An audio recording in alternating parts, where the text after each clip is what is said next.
পড়বেন আপনারা। হাফেজের কোরআনের সংখ্যা পৃথিবীতে বাড়ছে। পৃথিবীতে কোন দেশে সবচেয়ে বেশি হাফেজ জানেন আপনারা? না, বাংলাদেশে না। ইজিপ্ট র্যাঙ্কিং এ আছে, কিন্তু সবচেয়ে বেশি হাফেজ হচ্ছে লিবিয়াতে। লিবিয়াতে প্রত্যেক 3 জনে একজন হাফেজ। মোট জনসংখ্যা 70 লাখ, হাফেজ আছে 23 লাখ। র্যাঙ্কিং এ সেকেন্ড হচ্ছে আল মাগরিব, আরবিতে বলে মাগরিব মানে মরক্কো, ওদের হাফেজের সংখ্যা 16 লাখ। থার্ড হচ্ছে ইজিপ্ট, মোর দেন 1 মিলিয়ন। ফোর্থ হচ্ছে সৌদি আরবিয়া, ফিফথ হচ্ছে জর্ডান। কোটি কোটি হাফেজ আছে আমাদের গোটা বিশ্বে। আমাদের সবগুলো কোরআনের প্রিন্টেড কপি জ্বালিয়ে দিল, কোরআন আবার নিয়ে আসতে আমাদের কয়েকদিনের ব্যাপার। আলহামদুলিল্লাহ বলবেন না? এই কোরআনের ভিতরে আল্লাহ তাআলা শিফা রেখেছেন রহমত। আল্লাহ বলেন, অনুনাজ্জিলু মিনাল কুরআনি মা হুয়া শিফাউন ওয়া রাহমাতুল লিল মুমিনিন ওয়া লা ইয়াজিদুয যালিমিনা ইল্লা খাসারা। আমি কোরআনের ভিতরে শিফা রেখে দিয়েছি, রহমত রেখে দিয়েছি। সূরাতুল ফাতিহাকে বলা হয় সূরাতুশ শিফা। অসুস্থ ব্যক্তির গায়ে আপনি ফু দিতে দেরি, সুস্থ হতে দেরি হয় না, কিন্তু ওই ইমানটা থাকতে হবে। ওই ইমান নিয়ে, ওই আমল নিয়ে যদি আপনি রিসাইট করে ফু দেন, আল্লাহ তাআলা সুস্থ করে দেবেন। এবং এই কোরআন আপনাকে বিপদ থেকে উদ্ধার করতে পারে, কারণ কোরআন আল্লাহর সিফাত, এটা আল্লাহর একটা সিফাত। এটা পরে আপনি আল্লাহর কাছে দোয়া করলে আপনাকে বিপদ থেকে উদ্ধার করবে। আল্লাহ তাআলা বলছেন, ওয়া ইযা ক্বারা'তাল কুরআনা জাআলনা বাইনাকা ওয়া বাইনাল্লাযীনা লা ইউমিনুনা বিল আখিরাতি হিজাবাম মাসতুরা। নবী হে, আপনি যখন কোরআন তেলাওয়াত করেন তখন আপনার আর কাফেরদের মাঝে আমি পর্দা ঢেলে দিই। পর্দা, কাফেররা আপনারা দেখে না। সুবহানাল্লাহ। সূরা লাহাব যখন নাজিল হলো, তাব্বাত ইয়াদা আবি লাহাবি ওয়া তাব, ধ্বংস হোক, নিপাত যাক আবু লাহাবের 2 হাত। আবু লাহাব কে ছিল বলেন তো? বিশ্বনবীর চাচা।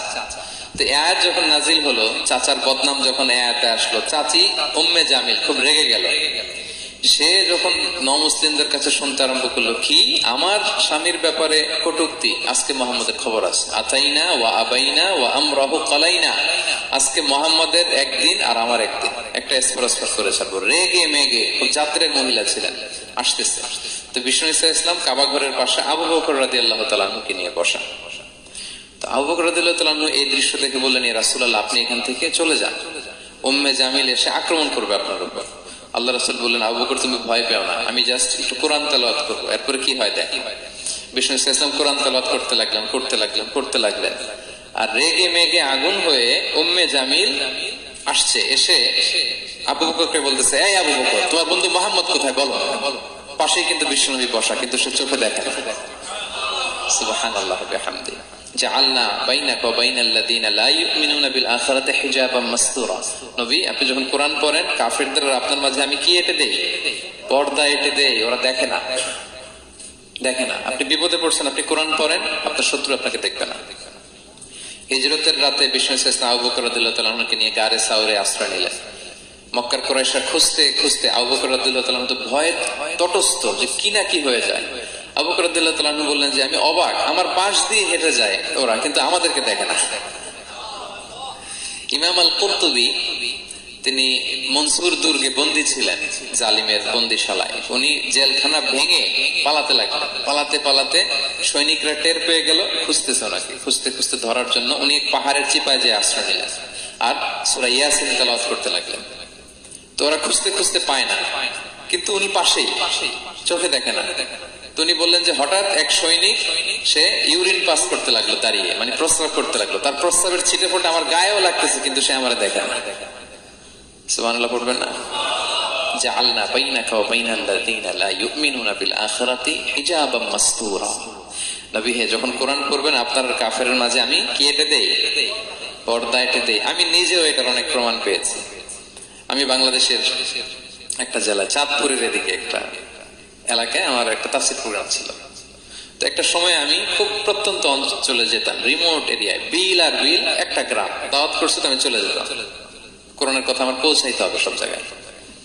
তো মাহফিল শেষে রাত 2টার দিকে আমরা ফিরতেছি, বিল আর বিল, কিছু গুচ্ছ গ্রাম। হঠাৎ একটা মোড়, ওই মোড়ের ওইখানে দেখি একটা গাছপালা আছে। এটার মানে হচ্ছে আশেপাশে ডাকাত আছে, ওখানে ডাকাতি এরকম হয় আর কি। বিল এরিয়াতে গাছ ফেলে রাখে, তো গাছ থাকলে তো আর কোনো সিএনজি প্রাইভেট কিছুই যাবে না। তাই আমি বুঝতে পারলাম যে এটা তো ডাকাতের কাজ। আমি সূরা ইয়াসিন তেলাওয়াত শুরু করে দিলাম। বিপদে বললে সূরা ইয়াসিনের প্রথম 9 আয়াত, কয় আয়াত? এই 9 আয়াত পড়বে। পড়তে আরম্ভ করলাম, ড্রাইভারকে বললাম একটু করে পেছাও। তো টর্চ মারতেছে বিল থেকে, মানে ওরা তো ওখানে উৎপেতে আছে। আমি পড়তেছি কিছুক্ষণ পরে ডাকাত নিজে এসে গাছ সরাই দিয়ে বলতেছে যান।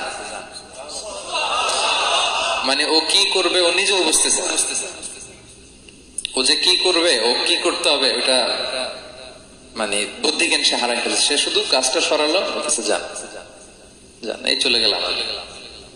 এটা আমার নিজের প্রমাণ, হয়তো কোথাও বলি নাই, আজকে প্রসঙ্গক্রমে বলা হয়ে গেল।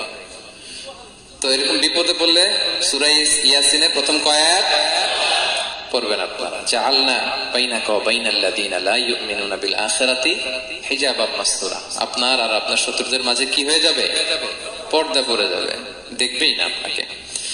অনেক চেষ্টা করেছিল মক্কায় কুরাইশরা রাসূল সাল্লাল্লাহু আলাইহি ওয়াসাল্লামের এই কোরআনে বাধা দিতে, যাতে এই কোরআনের কথা শুনতে না পারে। কারণ যারাই বিষ্ণুনবীর কণ্ঠের তেলাওয়াত শুনতো এরাই মুগ্ধ হয়ে কালিমা পড়ে মুসলমান হয়ে যেত।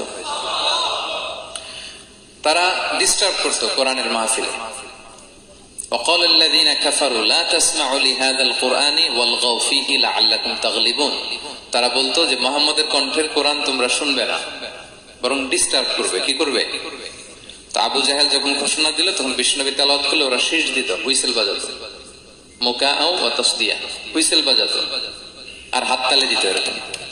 তো হাততালি দিয়ে যাতে বিষ্ণুনবীর সাউন্ডটা অন্যরা না শুনে, বিষ্ণুর চারদিকে ঘিরে হুইসেল মারতো আর হাততালি দিত, ডিস্টার্ব করতো যাতে না শুনে। কিন্তু এই কোরআনের বাণীটা কার? এই বাণী কি হুইসেল দিয়ে আটকানো যায়? হাততালি দিয়ে, র‍্যাব দিয়ে, পুলিশ দিয়ে, কোন বাধা দিয়ে আটকানো যাবে? যাবে না। পৃথিবীর কোন শক্তি দিয়ে এটাকে আটকানো যায় না, এটা তো আল্লাহর বাণী। তো বিষ্ণু ইসলাম কোরআনের কথা যখন শোনাতেন, বিষ্ণুনবীর কণ্ঠের তেলাওয়াত শুনে অনেকে কালিমা পড়ে মুসলমান হয়ে যেত। তা আবু জাহেল কোন দিশা না পেয়ে পরে মক্কার যে পার্লামেন্ট দারুন নদওয়াতে বিল উত্থাপন করলো যে আজকে থেকে মুহাম্মদের কণ্ঠের তেলাওয়াত কেউ শুনতে পারবে না, কেউ শুনতে পারবে না। তো মজার ব্যাপার হচ্ছে সবাইকে না করে লুকায় লুকায় সে নিজেই শুনতে যায়। কারণ সে তো আরব হওয়ার ফলে কোরআনের যে ভাষা শৈলী, যে প্রাঞ্জল বাক্য বিন্যাস, সব